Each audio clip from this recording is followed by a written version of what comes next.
Muy buenas noches. Los tres museos les agradecen su compañía y les dan la bienvenida a esta transmisión. En esta ocasión, como parte del ciclo Mestizaje, el color de la piel, nos complace presentar a ustedes la charla Población afrodescendiente en el noreste de México, trabajos, fuentes y casos históricos, a cargo del doctor Cristóbal López Carrera. En esta plática se abordarán diversos textos históricos que se refieren a la presencia de la población del origen africano en el norte de México. Se comentará y reflexionará sobre diversos casos y componentes de la negritud en la región. A continuación, me voy a permitir leerles una breve semblanza de nuestro ponente del día de hoy. Doctor Cristóbal López Carrera. Obtuvo la licenciatura en Historia en la Universidad Autónoma de Nuevo León. Hizo su maestría de Humanidades en la Universidad de Monterrey y posteriormente realizó su doctorado en Filosofía con orientación en Arquitectura y Asuntos Urbanos en la Facultad de Arquitectura de la Universidad Autónoma de Nuevo León. Se dedica a investigar componentes populares de la historia y cultura norteñas, como la tradición oral, la geografía cultural, memorias personales y la mitología e iconografía popular. Ha colaborado en diversas publicaciones independientes como mediación textual. Su trabajo aborda métodos de autogestión de saberes, especialmente visualización de la información o mapeo mental, así como análisis sistémico. Es coordinador junto con su esposa Nidia Cristina Prieto Chávez de la cooperativa Rayanari. Antes de continuar, queremos pedirles a las personas que nos ven en sus hogares que nos ayuden contestando una sencilla encuesta, la cual pueden encontrar al inicio del chat aquí en esta publicación. Van a encontrar un link, entran en él y contestan una encuesta y así nos ayudan a darles un mejor servicio. También todas aquellas personas que tengan alguna pregunta para el doctor mientras está exponiendo su presentación, la pueden escribir en el chat y al final, cuando él termine, se las puede contestar con mucho gusto. Ahora sí, sin más preámbulos, los dejo con el doctor Cristóbal López Carrera. Buenas tardes.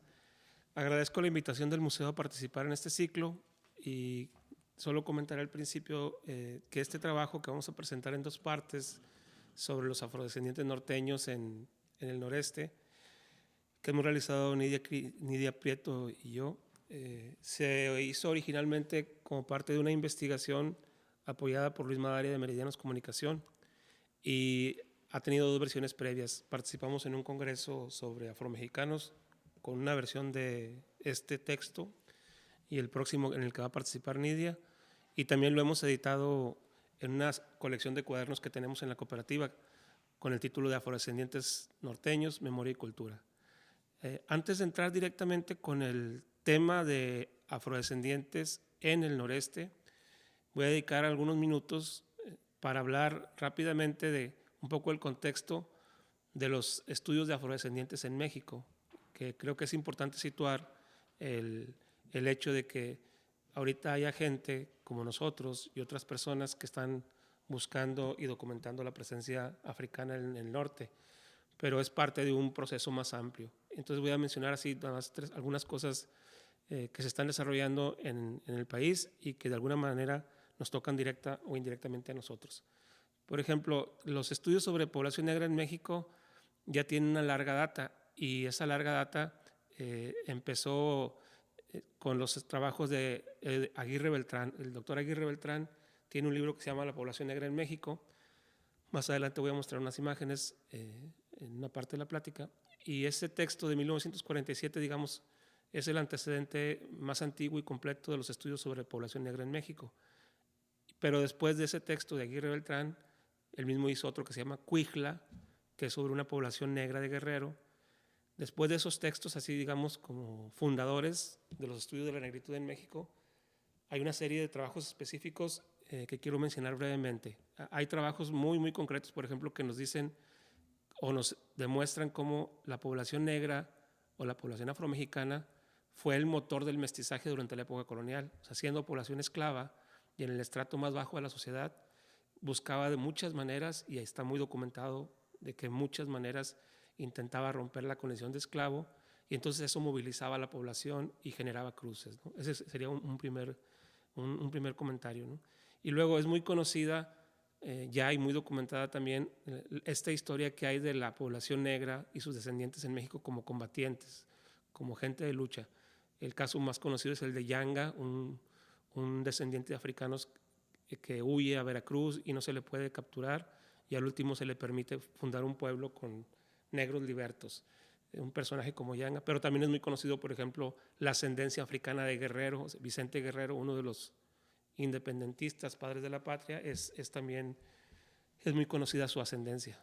Y hay en el caso de México ya una bibliografía extensa. Por ejemplo, hay libros nada más de bibliografía, de estudio de la negritud en México, y que abordan por regiones o por temas específicos. Voy a proyectar algunas imágenes para ilustrar estos trabajos y luego pasar a nuestro tema, que es el noreste, ¿no?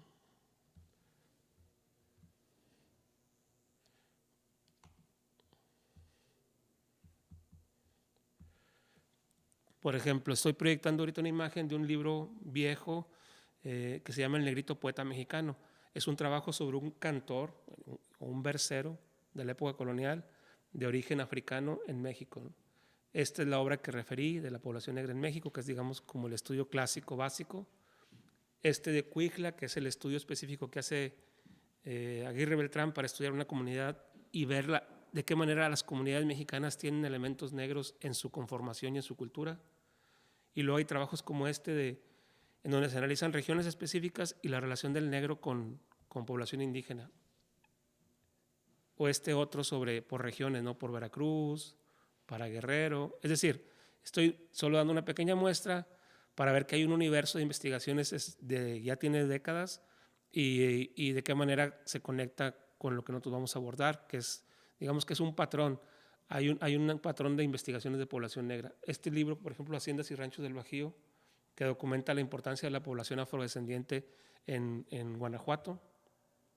Libros específicos por ciudades.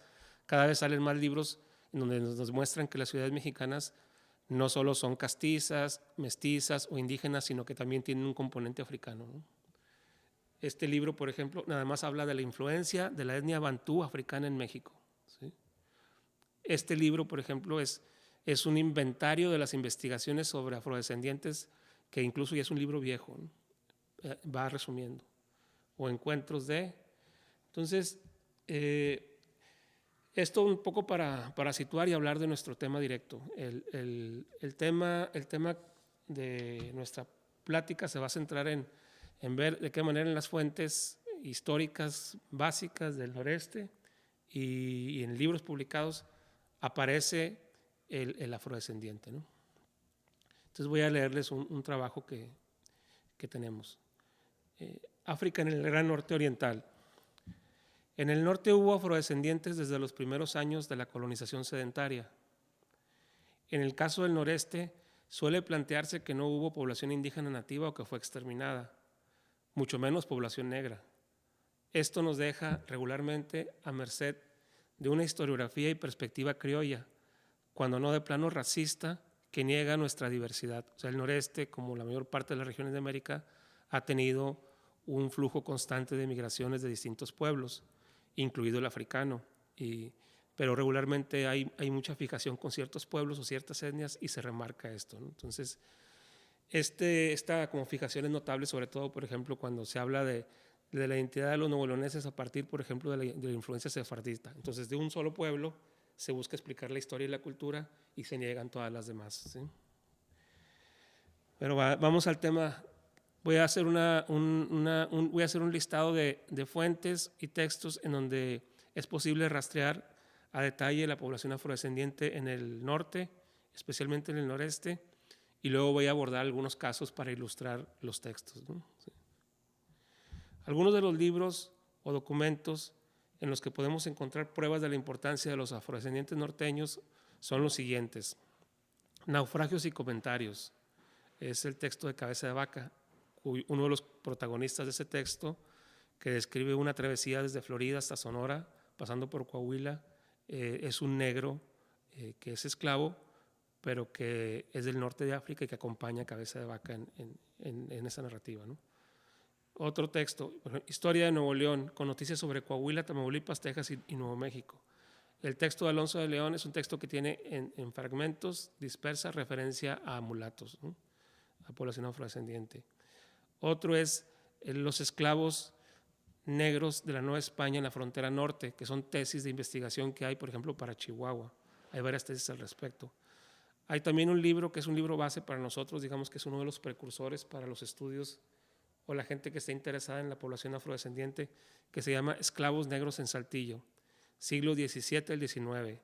Presencia y esclavitud de los negros en la Huasteca es otro. Es decir, ya nos vamos acercando, centrando en nuestro territorio y tenemos investigaciones sobre Coahuila y también sobre la Huasteca, en el área sobre todo de Tampico, ¿no? Y luego hay trabajos específicos que tienen que ver más con elementos de identidad. Por ejemplo, hay un libro que se llama Calicanto, Marcos Culturales en la Arquitectura Regiomontana, de los siglos XV al XX, un arquitecto de la Facultad de Arquitectura. Y en ese libro, por ejemplo, el arquitecto describe las influencias culturales en 4 grandes rubros que podemos encontrar en la arquitectura vernácula de Nuevo León, y una influencia es la influencia africana, ¿no? Sobre todo cuando se trata de arquitectura rural. Ese tipo de ejemplos de continuidad de la influencia africana los va a ver a detalle Nidia en la próxima sesión, ¿sí? Y luego hay libros, por ejemplo, como uno que se llama La medicina popular y la brujería en Nuevo León y Coahuila durante los siglos XVIII y XIX, en donde en ese tipo de libros tratan el tema de la herbolaria o de la brujería, pero aparece el componente negro porque en los procesos de Inquisición regularmente hay juzgados o juzgadas de la etnia africana o mulatos, ¿no? ¿Sí? Hay también un pequeño libro muy importante para el tema en el noreste, del padre Gómez Danés, difunto, que se llama Negros y mulatos en el Nuevo Reino de León, de 1600 a 1795. Y luego hay tesis también del sur del estado, por ejemplo, para Linares, voy a citar una que se llama Población, Familia y Calidad en San Felipe de Linares de 1760 a 1810. Es un texto en donde se analiza nacimientos y defunciones en un periodo a finales del siglo XVIII y el análisis estadístico básico de los patrones de las actas de nacimiento y defunción demuestran que, por ejemplo, la población de Linares tenía un alto porcentaje de población afrodescendiente, mestiza afrodescendiente, ¿no? Y luego tenemos un texto editado en San Luis Potosí que se llama, son estudios de caso, es un libro que se llama Relación de la causa de Juana María Mulata, esclava, mulata y hechicera, historia inquisitorial de una mujer novohispana del siglo XVIII. Ese es un estudio de caso de una mulata juzgada como bruja que era nativa de Monterrey, ¿no? Ese es un pequeño cuaderno de investigación. Y luego hay otros trabajos que tienen, por ejemplo, hay una tesis de doctorado, esa no está publicada como la anterior, que se llama Brujería, Género e Inquisición en la Nueva Vizcaya, que es uno de los procesos de brujería más importantes que se dieron en la colonia en México y que involucra a mujeres del área de Coahuila y de Nuevo León, de las 3 etnias básicas, indígenas nativas, españolas, 4 mestizas y afrodescendientes, mulatas, ¿no? ¿Sí? Y luego hay un texto muy importante que es casi desconocido y regularmente no se cita, aunque es muy sólido en su formación documental, que se llama El sur de Coahuila, antiguo, indígena y negro. Parras, indios del desierto, el sur de Coahuila, indio, indígena y negro, que es de un fraile jesuita llamado Agustín Churruca. Y hay otro texto de investigación que se llama Parras, indios del desierto, fundación, auge y secularización de una misión jesuita en la frontera de la Nueva España, que también es un texto en donde el tema central es los cultivos de viñedo jesuitas y la asimilación de las tribus, pero aparece ahí el componente negro porque había una interacción con la población afrodescendiente, ¿no? ¿Sí? Y luego hay textos para Tamaulipas, hay un texto que se llama Raíces africanas en la población de Tamaulipas, que es de una maestra que vive en Tampico, una investigadora, y luego hay también investigaciones para San Luis Potosí, y uno que mostré ahorita, el de Celaya. Es decir, hay una serie de libros ya desde los 90s, ahorita he mencionado algunos, en donde se investiga en forma general o por temas específicos la presencia del negro y sus descendientes tanto en Nuevo León como Coahuila y Tamaulipas, ¿no? Voy a mostrar unas imágenes de algunos de los libros que cité para el noreste, para tener nada más un repaso de algunos de los títulos que mencioné, ¿sí?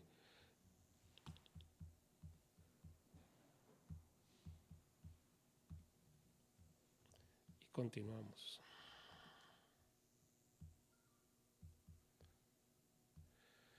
Por ejemplo, aquí tenemos el texto de la maestra Herrera Casasus, que es un pequeño libro donde analiza con material de archivo pues, la importancia y la presencia de la población de origen africano en Tamaulipas. Este otro también de la misma autora, es una mujer que vive en Tampico, que tiene unos libros extraordinarios. Son libros no muy grandes, pero muy sólidos en la fundamentación del material de archivo. Este que referí, que es un cuaderno, que también es prácticamente inconseguible, Negros y Mulatos en el Nuevo Reino de León, que se editó como una serie del archivo, en donde Gómez Danés investiga sobre todo la población afrodescendiente en la montaña de Nuevo León, en Galeana sobre todo, en la época colonial, ¿no? Y luego que no cité, pero con este cerraría un poco el recorrido de los textos básico, que es un texto que no está editado, pero que se consigue en línea, el autor lo tiene abierto, y es muy interesante porque desde el título del libro, Familias Esclavas de Nuevo León, Crispín Rendón hace una sistematización de archivos locales y en la sistematización de archivos, de material de archivo, sobre todo actas de nacimiento, y actas de matrimonio, nos demuestra patrones muy específicos con nombre y apellido de negros, negras, mulatos y mulatos en todo Nuevo León, ¿no? En todo Nuevo León. Es decir, si en la historia el negro está negado o olvidado o no se quiere ver, en los documentos está. Solo hay que posicionar y hablar del tema, ¿no? Y luego están estos, bueno, aquí terminaríamos, son los básicos, ¿no? Vuelvo al texto. El arribo de afrodescendientes a tierras norteñas fue constante desde los primeros tiempos de la época colonial y ha generado en décadas recientes el interés de algunos académicos por hacer visible su presencia e importancia histórico-cultural. En estos textos se aprecia una gran cantidad de población afrodescendiente en haciendas, es decir, los textos que yo referí y otros, porque yo referí los que conocemos bien y tenemos a la mano, pero han surgido otros materiales de investigación que se están editando o están en proceso. En todos estos se aprecia una gran cantidad de población afrodescendiente en haciendas, ranchos, misiones, pueblos, minas, ¿sí? E incluso se ve influencias en la religiosidad popular, es decir, en la población colonial, incluso hasta el presente, hay elementos de la población afrodescendiente vivos en la cultura popular, que es un tema que se va a abordar en la siguiente sesión, ¿no? A detalle. Y también incluso hay aportes en la arquitectura vernácula, como ya referí. Entonces, en el norte, en el noreste, haciendo eco de la estructura colonial que había en América y en México, se vendían esclavos, lo mismo en Durango, Saltillo y Monterrey, es decir, las poblaciones norteñas de regular importancia tenían un mercado de esclavos estable. Se compraban y vendían, se subastaban. Por ejemplo, el libro de Esclavos Negros de Saltillo tiene muchos documentos donde se ve claramente esto, las fechas, los nombres de quienes compran, quienes ofertan y las cantidades en las que se vendían esclavos en el mercado negro de Saltillo, pero en Monterrey también esto ocurría, ¿no? Había poblaciones norteñas, en base a los documentos que tenemos, como Linares o incluso Monterrey, que tienen porcentajes de población afrodescendientes muy altos, ¿sí? Incluso más altos que el resto de las castas a finales del periodo colonial, basándose nada más en la información documental, ¿no? Ahora, no todos los negros y sus descendientes eran esclavos. Hay muchos casos de afrodescendientes libertos que venían a trabajar al norte como mano de obra barata en zonas de guerra, de frontera. Lo extendido y extremoso del territorio, así como su lejanía de los grandes centros poblacionales del centro y sur del país, facilitaban la movilidad del negro. El norte de México, como otras regiones del continente, lo extenso y lo despoblado y la lejanía de los centros administrativos y políticos permitía que de pronto la población esclava afrodescendiente, algunos individuos tuvieran facilidades para romper el yugo, o había formas de romper la condición de esclavo, ¿no? ¿Sí? En este primer recuento de documentos y libros que nosotros hicimos identificamos en nuestros pueblos a mujeres como Ángela Nembí en Linares, quien conserva su origen étnico en el apellido. Este es un documento, una referencia que encontramos en una de las tesis que referimos de Raúl García Flores, en donde aparece un registro de una mujer que se llama Ángela Nembí, y Nembí es el nombre de una tribu africana, ¿no? Quien conserva su origen en el apellido, y un negro esclavo llamado Antonio, de 16 años, poco más o menos, de nación guinea, comprado en Monterrey por el general Francisco Báez de Treviño. Esos son documentos del Fondo Metropolitano de Monterrey. Y también encontramos a personajes como Estebanico, el que referí, que es un negro que viene con cabeza de vaca. En el primer gran recorrido que hace los pobladores europeos, viene un africano, ¿no? Es Estebanico, ¿no? Algunas fuentes primarias revisadas también son muy ilustrativas. Inmediatamente aparecen tendencias y patrones, como el hecho de que la compra-venta de esclavos afrodescendientes involucraba a la élite socioeconómica y cultural del poder colonial. Así, en la descripción de una compra-venta realizada por un minero y vecino de Zacatecas, se dice, cito textualmente, vende a don Martín de Zavala, gobernador y capitán general de este reino de León, un negro, su esclavo, llamado por compra a la Compañía de Jesús en 392 pesos y 2 tomimes. Archivo Municipal de Monterrey. Bueno, ahí viene el sitio documental. En el caso de los esclavos negros adquiridos para trabajar en Monterrey, suelen venir de centros mineros norteños o de Querétaro y la Ciudad de México. En el siguiente documento que vamos a referir, se aprecia claramente la reventa de población afrodescendiente en la ciudad. Asimismo, las implicaciones legales, comerciales y de salud que la trata de esclavos implicaba. Vamos a notar que se trata de una familia completa en la cita y que es el núcleo de origen de la ascendencia afromestiza en nuestra región. Es decir, había muchas familias esclavas de hacendados, mineros, funcionarios. Aquí es un gobernador del Nuevo Reino de León, que con el tiempo van a ser como el motor de este mestizaje y de esta ascendencia africana en el noreste, ¿no? Y cito el documento, ¿no? Uno de tantos.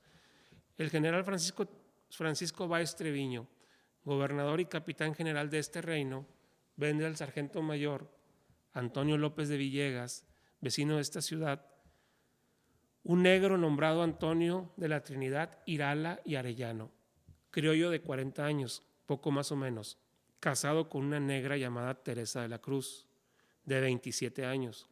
Asimismo, una negrita de 5 años, hijos legítimos de los susodichos, que han nacido en mi casa, por mis esclavos y captivos y sujetos a servidumbre, y por libres de empeño, hipoteca, ni otra enajenación o gravamen, especial ni general, y sin asegurar a ninguna de las 4 piezas de esclavos referidas, o sea, la familia que se está vendiendo, la está comprando un gobernador de aquí en Nuevo León,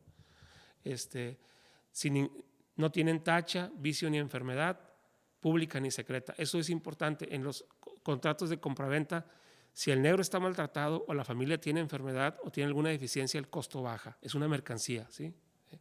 El precio de la venta es el de 1,200 pesos de oro común en reales. Archivo Municipal de Monterrey, Fondo Ciudad Metropolitana. ¿Sí? Voy a mostrar 2 páginas de documento que estoy leyendo para ver a detalle esta cuestión de la esclavitud y luego pasar a otros temas relacionados con la población afrodescendiente. El documento que voy a mostrar, 2 fragmentos del documento que voy a mostrar es de Crispín Rendón, solo para ver estas secuencias de negros y negras, mulatos y mulatas que se compran y venden en la población local, ¿no? Aquí tenemos lo voy a mostrar así rápidamente. Está en inglés porque es una captura de pantalla, el texto está en inglés, pero está basado en documentos de archivo locales. Ahí está una negra Nicolasa y un negro esclavo Gregorio de la Cruz, ¿sí? Viene la fecha del matrimonio en Monterrey, 1682, y luego su descendencia, ¿sí? Igual, en el otro caso es descendientes de Luisa Cruz y Juan Cruz, esclava y esclavos, ¿sí? Morenos. Viene la fecha en que se casan los esclavos, o sea, el matrimonio, siendo esclavo, sigue siendo esclavo, ¿no? Aquí mencionaré que en México existió durante mucho tiempo una ley de vientre negro. Es decir, si el gobernador o un funcionario o un propietario de una hacienda tenía esta pareja de esclavos que estoy mostrando, los hijos automáticamente eran esclavos negros. O sea, la ley estaba estipulada para eso, ¿no? Y ahí vienen sus descendientes. Igual acá. Puse de distintos momentos, puse unos de Monterrey, aquí hay unos de Montemorelos, por ejemplo, con más descendencia. Un mulato con una mestiza. Y entonces, si ven, aquí es, la mestiza es vientre ya mestizo, no es vientre negro. El mulato nace libre, los hijos nacen libres. Pero si ella fuera negra o morena, los hijos serían esclavos, ¿no? Eso es así como la estructura básica del poder colonial en ese momento. Otro caso acá de Montemorelos, un mulato esclavo y una mulata libre. ¿Sí?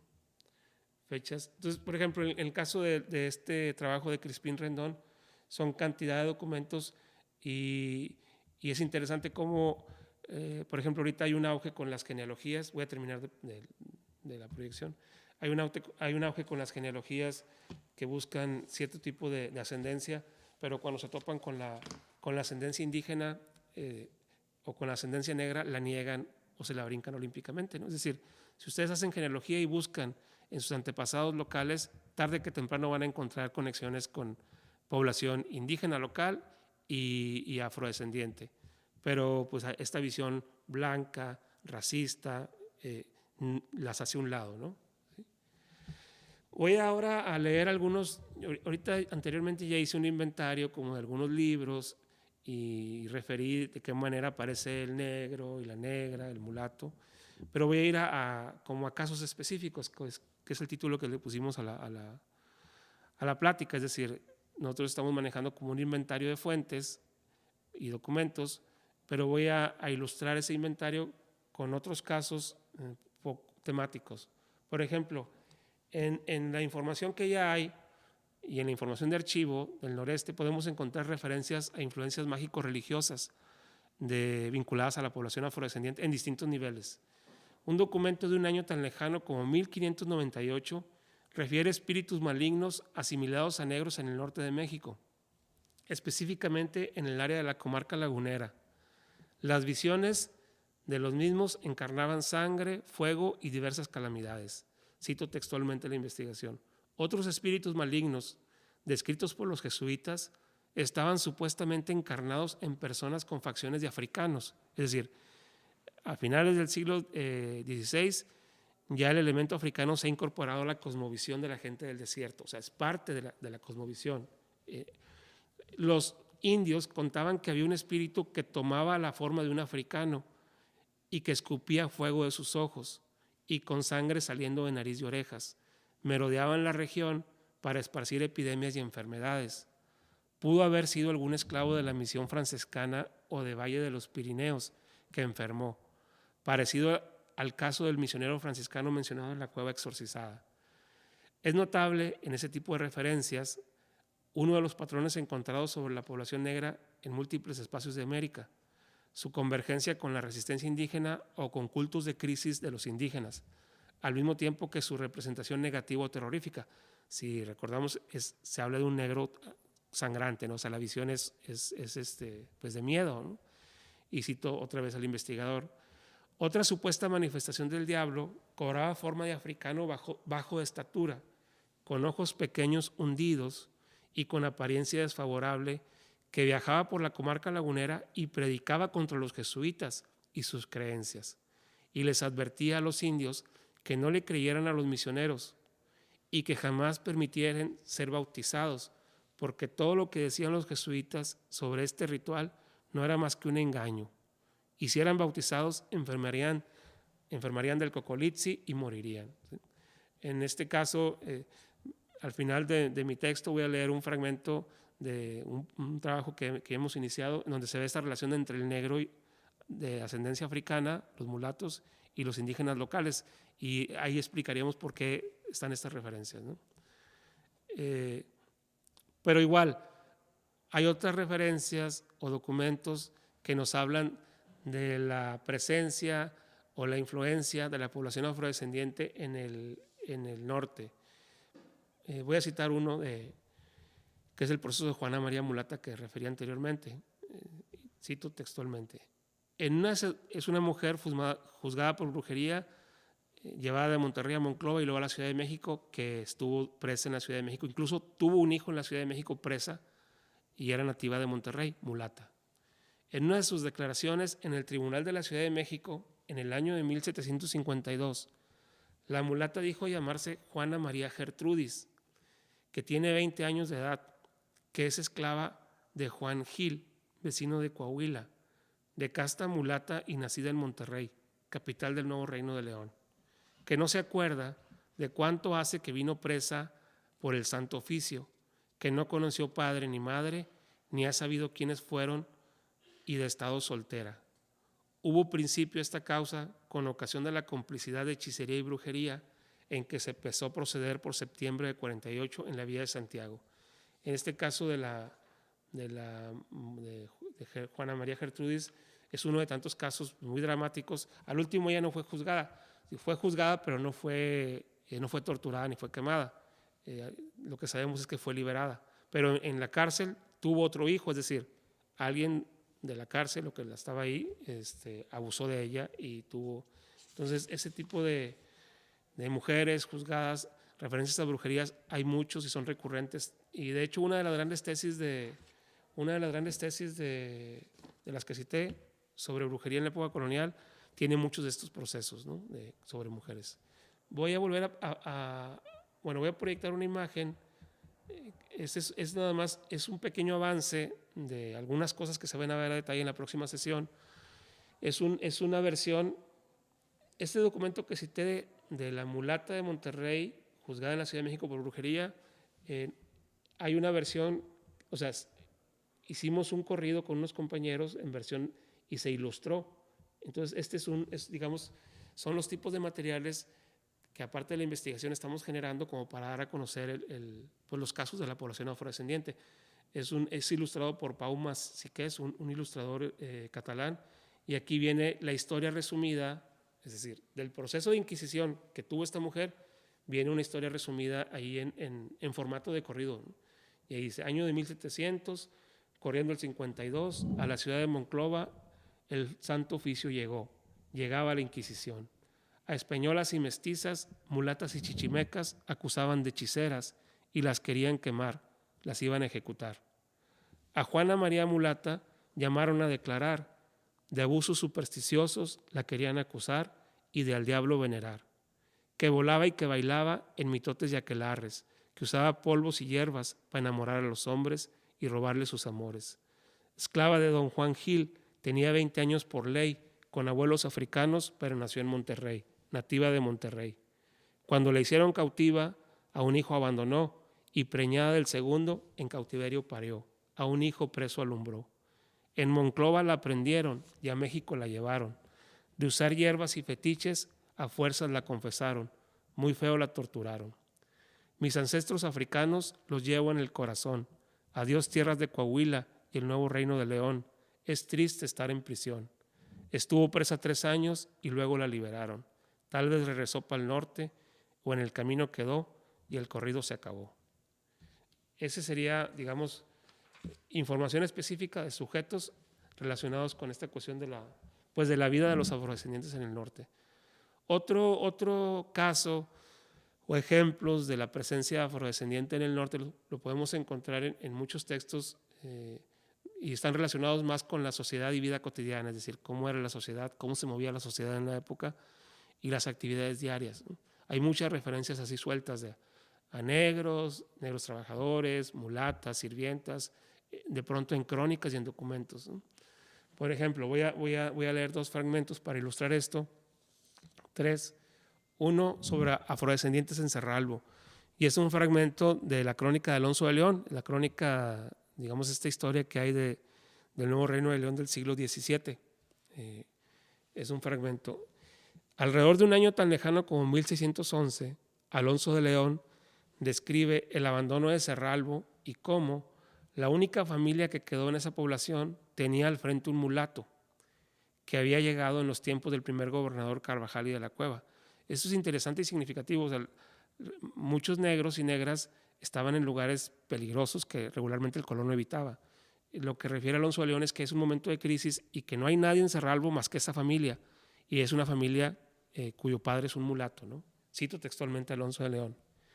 Quiso reedificar la ciudad de León y labrar las minas que allí había, para lo cual vino alguna gente, que no pudieron sufrir algunas hambres y demasías de los indios, siendo el interés de la plata tan poca, se volvieron, quedando un mulato en Cerralbo, llamado Francisco de Sosa, que vino con el gobernador Luis de Carvajal en aquel puesto, solo, con su mujer y sus hijos.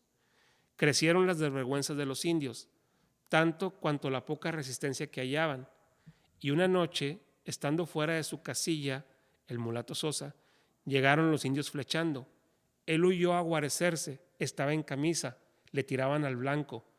Divirtió a los indios con sacar breve la camisa, que quedó en el espino colgada. Es decir, los indios flecharon al mulato en Cerralbo y el mulato se quitó la camisa en la huida, ¿sí?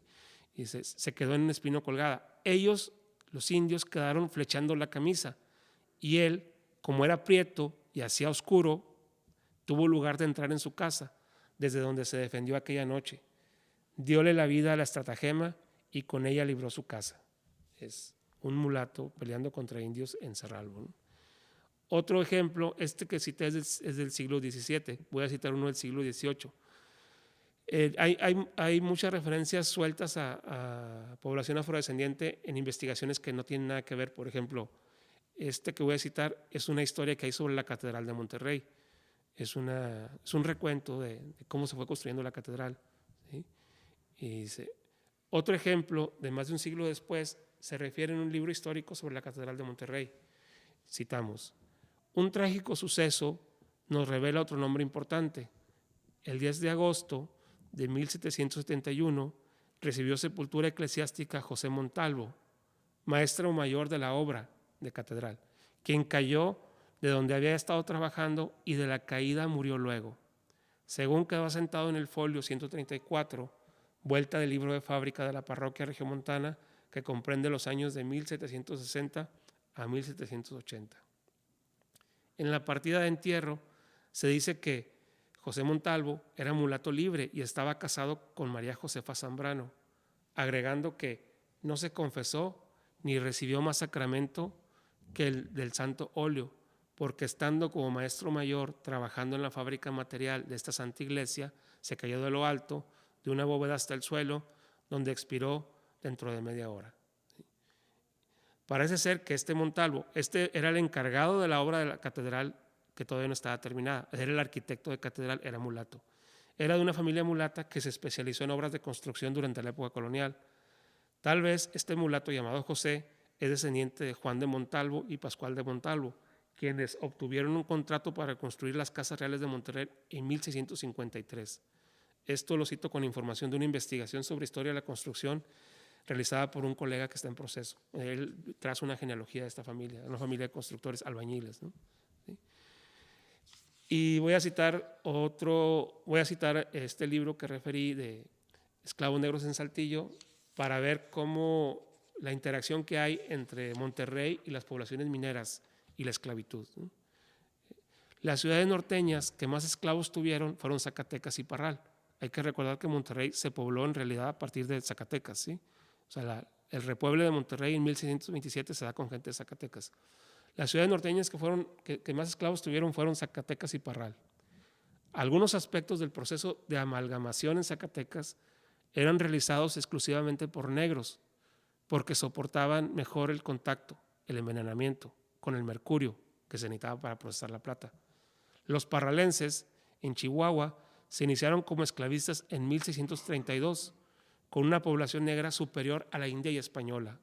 Esto de la población negra superior a la india y española era promedio en muchas poblaciones norteñas y de México, ¿no?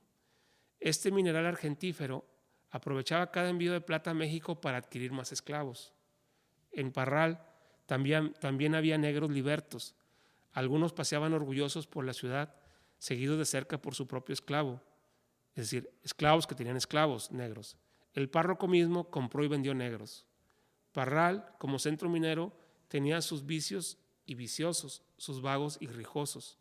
Las razas y castas estaban bien delimitadas, ya era difícil ascender socialmente, pues el color determinaba el sitio de cada quien en la escala de razas. Por todo ello, ahí se daban con frecuencia pleitos, rebeliones y algunas fugas de esclavos. Solo que al parecer los negros temían mucho el desierto, en el que las bandas nómadas los apresaban, y eso, decían los españoles, quizás para atemorizarlos, a veces se los comían. Esta relación entre Monterrey y los centros mineros importantes y la esclavitud también está muy documentada. De hecho, uno de los trabajos que hicimos cuando Meridianos, Luis Madre nos apoyaron para hacer esta documentación que estamos compartiendo, estuvimos en el archivo de Parral y ahí nos compartieron muchos documentos donde se ve esta relación de la población africana o de origen africano con la vida de la ciudad, tanto como trabajadores esclavos, pero también como trabajadores asalariados o especializados, y su relación no solo con los criollos o con los españoles, sino también con los indígenas. Había mucha interrelación, como la mayoría es población indígena nómada, hay mucha interacción con el negro nativo, con el indígena nativo, ¿no? En este punto también habría que recordar historias, por ejemplo, las historias sobre la mina de la Iguana. La mina de la Iguana en Lampazos, por ejemplo, Nuevo León, en el norte de Nuevo León, está documentado y también se refiere en la tradición oral, es conocida como mina de la Iguana, pero se dice que la descubrió, quien descubrió esa veta, que fue una veta muy importante, fue una negra, ¿no? Si uno va incluso todavía a Lampazos y ve el guión del museo, ahí explican que la veta fue descubierta por una negra. Igual, la principal mina de Parral, Chihuahua, es conocida como de la Negra o de la Prieta, y las historias o las referencias sobre su descubrimiento, que también fue una mina muy importante para el mundo americano y mexicano, se debió, y el nombre lo tiene por una relación o un enamoramiento del dueño de la mina con una mujer. Dicen que india y otros dicen que negra, ¿no? ¿Sí? Ese sería, digamos, un primer como repaso, ¿no? Voy a continuación voy a referir otros ejemplos de la influencia de la influencia o la presencia de los negros en el norte, ¿no? Pero ya así como digamos un poco más puntuales, sin leer las citas, ¿eh? Por ejemplo, cuando nosotros hicimos este recuento, buscando los libros y documentos, hemos hecho la mitad de la investigación, documentamos, no hemos escrito aún sobre el tema, ¿no? Lo que tenemos son nada más el inventario. Pero, por ejemplo, en Chihuahua nos dijeron, en Chihuahua capital, Enrique Servín, ya fallecido, un investigador, él nos refirió que el primer documento fechado en el archivo de Chihuahua es una trata de negros. Es decir, no solo en el noreste o en la mayor parte de América, hay mucha documentación en archivos sobre población negra, ¿no? En los documentos de los personajes de aquí de Nuevo León, de Tamaulipas y Coahuila, cuando uno va, por ejemplo, a las herencias, hay muchas referencias en la herencia, hay un listado de objetos y también se heredan por los negros, los africanos, ¿no? Es decir, eran parte de las mercancías. Y en el norte de México también incluso hubo cofradías a santos y vírgenes de origen africano, por ejemplo, a Santa Ifigenia. Aquí no hemos visto, en el noreste no hemos encontrado referencias a cofradías a santos y vírgenes de origen africano, pero sí las hay documentadas y hay investigaciones para Zacatecas, Guanajuato y Querétaro. Y hay que entender aquí que el Nuevo Reino de León tenía una interacción muy fuerte con Zacatecas y con el Bajío, es decir, si allá había de alguna manera acá, ¿no? Algunas de las naciones o regiones africanas documentadas en el noreste, las más recurrentes son Congos, Guineas y Angolas, es decir, hay individuos que se refieren con el apellido de origen africano.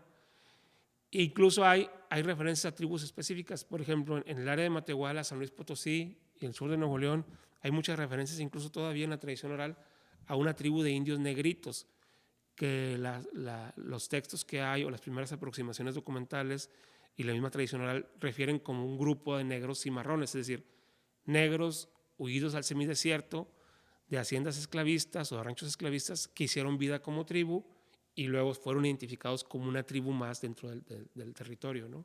Los negritos.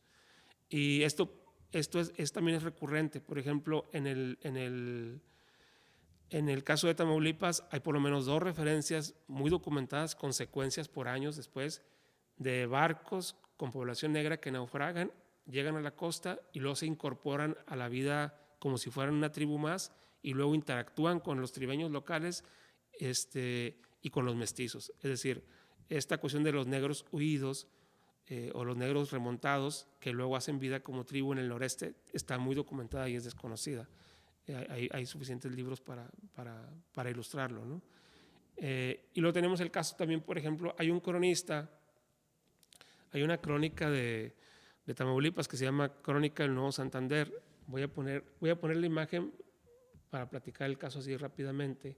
La imagen. Una de las ediciones de este libro es un libro escrito a finales del siglo XVIII y se editó hasta 1970. Este libro, José Hermenegildo Sánchez García, era un pastor originario de Linares que cuando crece participa en la colonización del Nuevo Santander, Tamaulipas, es decir, esta colonización de Tamaulipas que se da a finales del siglo XVIII. Entonces participa como miliciano. Entonces es muy interesante la crónica porque es una crónica diferente a la de Alonso de León o a la de Vicente Santa María. O sea, las crónicas que tenemos coloniales del noreste son crónicas escritas desde el poder. Son frailes o son políticos los que las escriben. Pero esta es una crónica escrita por alguien del pueblo. Es un miliciano, era chivero, cuidaba, y entonces ya de grande escribe las memorias.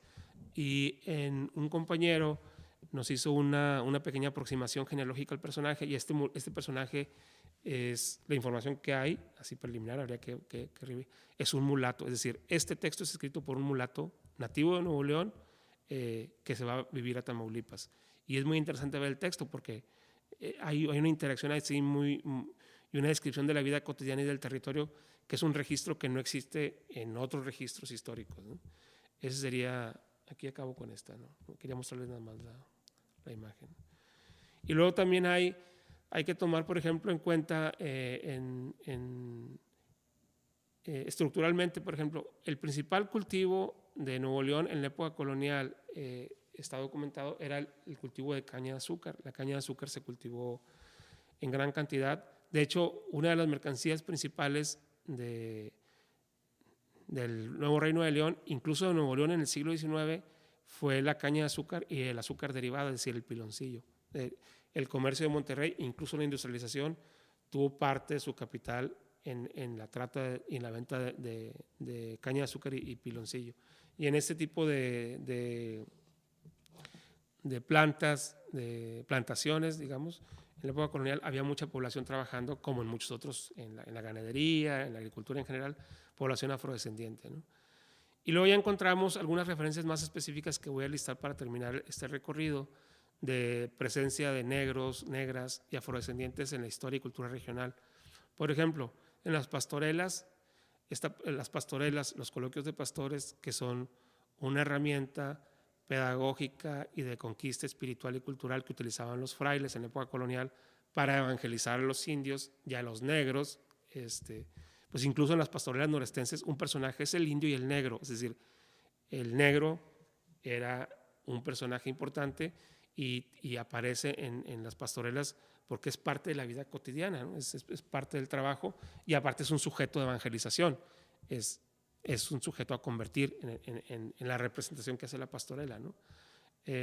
Y muy interesante también hay una serie de investigaciones en proceso, como en Nuevo León había mucho ganado trashumante, es decir, entraban grandes hatos ganaderos de ovejas que venían de Guanajuato y Querétaro a pastar. En esos hatos venían trabajadores y muchos eran eran afrodescendientes. De hecho, muchos coloquios de pastores y de pastorelas venían y transitaban en estos recorridos, ¿no?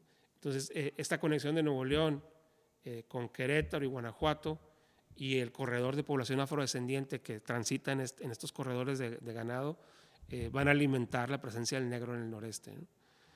Y luego hay, por ejemplo, algunos más específicos. Hay una crónica, hay una historia hecha por un argentino a finales del siglo XIX, un argentino que era parte del ejército del noreste y este argentino refiere a la tropa, que es tropa de Nuevo León, refiere a un combatiente que tocaba el tambor militar y que era conocido como el mandinga. El mandinga es un nombre de origen africano, ¿no? Y hay también, por ejemplo, en las memorias de Moisés Sáenz, él refiere un negro ayudante, antes de que Moisés Sáenz se hiciera maestro, trabajó como topógrafo y refiere que uno de sus ayudantes era un negro. No sabemos si era de aquí o de Estados Unidos, pero un negro. Igual, para el norte, Una de las curanderas más famosas del norte de México, que se conoce como Pachita, en su biografía, es una mujer que nació en 1900 y en los años de adolescente le enseñaron las artes de la curandería. Ella refiere que quien le enseñó fue un negro africano. Es decir, hay de pronto referencias a negros hasta el siglo XIX y principios del siglo XX. Ahí habría que precisar si son negros que son descendientes de los de la época colonial o son negros que llegaron ya en los viajes contemporáneos, ¿no? Incluso en el imaginario de algunos norteños existen variadas narrativas significativas relacionadas con la población afromestiza. Un ejemplo de esto es el de un ex obrero de la fundidora de fierro y acero de Monterrey, al quien yo conocí y que de hecho fue el que me enseñó así en viva voz. Antes de que yo conociera los libros y me interesara por los documentos, esta persona me decía lo siguiente, ¿no? Él reivindicaba con orgullo la ascendencia africana y caribeña de los regiomontanos y los mexicanos. Este hombre pasó los últimos días de su vida, diciendo que veía un socavón con lumbre en el que entraban y salían individuos enjutos que parecían gorilas. Le decía a una de sus hijas: se me hace que esos como gorilas son esclavos negros que ya vienen por mí o me están esperando para trabajar en las minas. Pocos días después de esta visión, murió. Este hombre, entre muchas otras cosas, es un regiomontano de aquí de la colonia moderna, ¿no? Madero, platicaba con emoción el día que Tania Libertad se presentó en el Auditorio Acero de la Fundidora de Fierro y Acero de Monterrey, cantando canciones en mandinga, lengua africana. Una vez vino a cantar y cantó un álbum en lengua africana y él recordaba ese momento como un momento muy importante de su vida, ¿no? Haber escuchado la lengua africana en Monterrey, ¿no? Afirmaba también que su conocimiento de la influencia africana en México la había aprendido en la colonia obrera desde que estaba niño, porque había un grupo de veracruzanos que se reunían a platicar y escuchar música en una vecindad y a él le gustaba ese ambiente. La negra Tomasita y otros me contaron todo lo que sé de la historia de los negros en México, decía. ¿Sí? Bueno, para cerrar mi presentación voy a leer, son 3 páginas de un documento que está en proceso y con eso cerraría para la próxima sesión. Nidia va a profundizar de este universo que yo describí, que estoy refiriendo, qué podemos encontrar en el presente, ¿no? O sea, qué cosas, continuidades y discontinuidades, ¿no? Este fragmento se llama Historia, Racismo e Ideología, Etnocidio e Interculturalidad, Relaciones interétnicas en el espacio norteño, ¿no? Contaba el difunto Pedro Gómez Danés que alguien en San Pedro Garza García, Nuevo León, contrató a un profesional de la memoria para que escribiera una gran historia de su familia. Al reconocido especialista se le dio acceso a un fondo documental privado y consultó fuentes complementarias para iniciar su tarea. Y al avanzar en su labor, presentó un informe de sus hallazgos. En esa primera entrega, el historiador describía, entre muchas otras cosas, que los ancestros del contratante habían tenido relación familiar con población de origen africano en algún lejano año de la época colonial. Este hallazgo de una rama negra en el árbol genealógico de una familia blanca regiomontana no gustó. La investigación familiar se suspendió y se le pagó al investigador una cantidad como indemnización, con la petición expresa de que no divulgara por ningún medio aquellas páginas de su negro pasado. Suponemos que la persona responsable contrató a otro historiador que enfatizara su ascendencia europea. El caso es que la anécdota ilustra muy bien la lógica de exterminio, racismo y poder que tienen la mayoría de las sociedades latinoamericanas en relación a la historia y herencia negra, al componente histórico africano. Esta lógica que niega las matrices de nuestra interculturalidad se manifiesta de forma muy clara entre las élites económicas y urbanas, pero es también notable en el presente en otros sectores sociales. En un estado como Nuevo León, mucha gente tiene bien presente en sus narrativas personales alguna saga familiar o ancestro español, francés, inglés, judío, italiano, etcétera, europeo, blanco. Casi nunca memoria o conciencia de una ascendencia indígena, mucho menos negra, o ya de perdido mulata. Por ejemplo, vamos a ver, tenemos más o menos bien estudiado cómo borran del mapa a las tribus indígenas recolectoras y cazadoras los cronistas contemporáneos y algunos estudiosos locales de ciencias sociales y humanidades.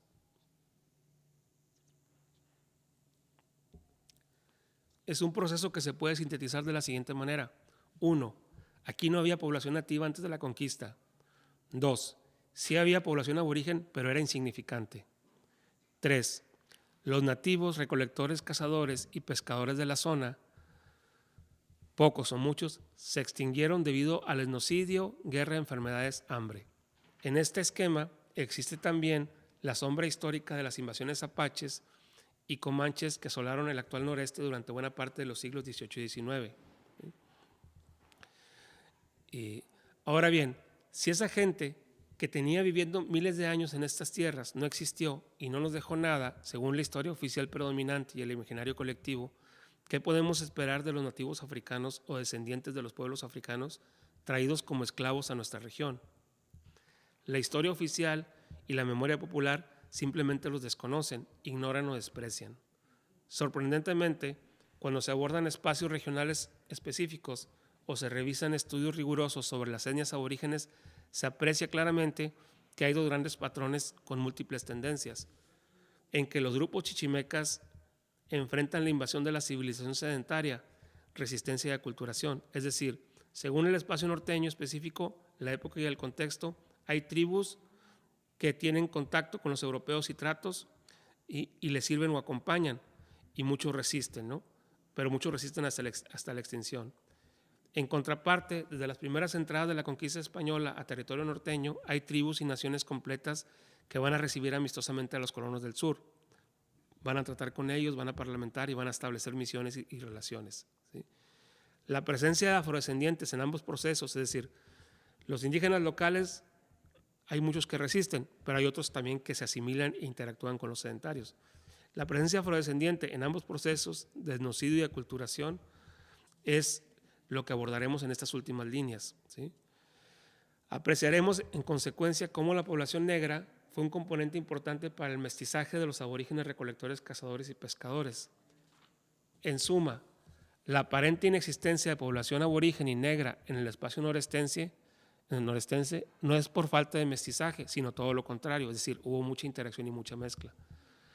Su invisibilidad y falta de reconocimiento es porque no se quiere ver, o más bien porque estás viendo y no ves, como dicen las viejas norteñas, ¿no? ¿Sí?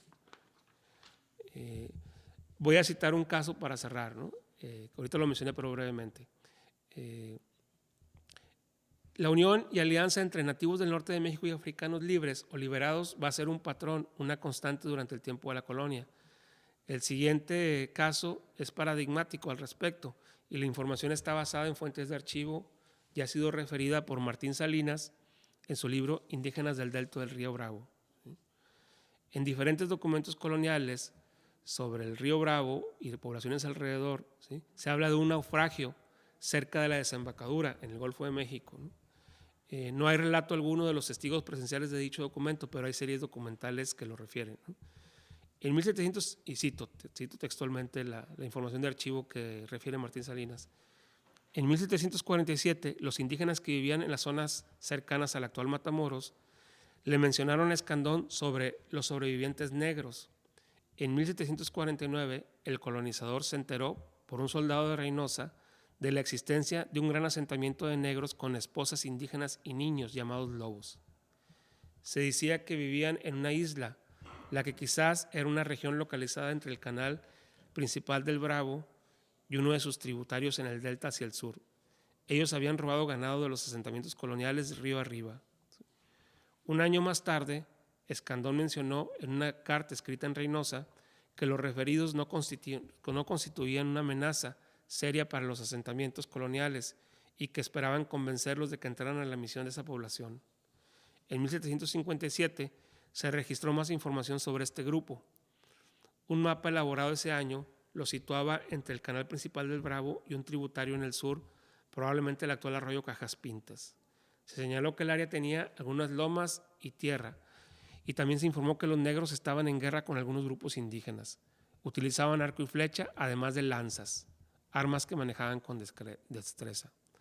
En un reporte misionero de 1797 y 1798 se les enumeró como uno de los 10 grupos indígenas que habitaban en algún sitio al este de esa villa y que en ocasiones visitaban la misión del lugar en Reynosa llamada San Joaquín del Monte.